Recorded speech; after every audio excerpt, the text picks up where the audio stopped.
CCEA sources are telling us that the pass-through mechanism for power projects of almost 7,800 megawatt have been passed through. Remember that the high fuel costs and the increasingly high imported fuel costs has been a big overhang on the stock, on a lot of these stocks as well. And the CCEA sources are now suggesting that this pass-through mechanism has been finally cleared, and this would of course work well for a lot of these utilities as well as power companies which have been sitting on accumulated losses, largely due to the fact that their power costs are rising, but they are trapped in these FSAs and these fuel supply agreements which don't allow them to pass on these fuel costs. Well, that's right. What we're picking up from sources is the Cabinet Committee on Economic Affairs has cleared the crucial decision of adopting a pass-through mechanism for higher costs incurred by power companies for projects post-2009. Of course, this is for importing coal.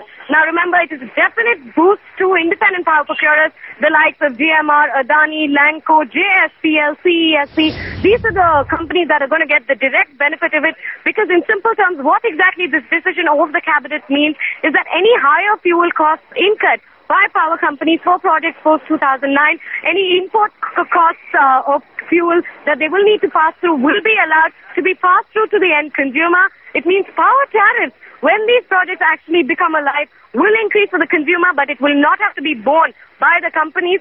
So definitely something that the Power Ministry was pushing for a long time. The Coal Ministry was also in agreement for it, simply because it would mean that Coal India did not have to bear the brunt of importing coal.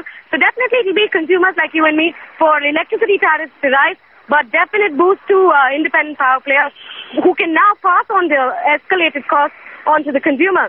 Now, another crucial decision that we definitely have to mark here is the Cabinet Committee on Economic Affairs clearing 5% stake sale in Neyveli Lignite. Remember, the current government shareholding in the company is 93.5%. Despite intervention by the Tamil Nadu Chief Minister to actually put the stake sale on hold due to labour union trouble, the Cabinet Committee on Economic Affairs has decided to overrule that and definitely go ahead and offload 5% stake in Neyveli Lignite. Of course, that will be another EGOM meeting on that very shortly to take out the mode for divestment, but that is something that the Cabinet Committee has cleared as well.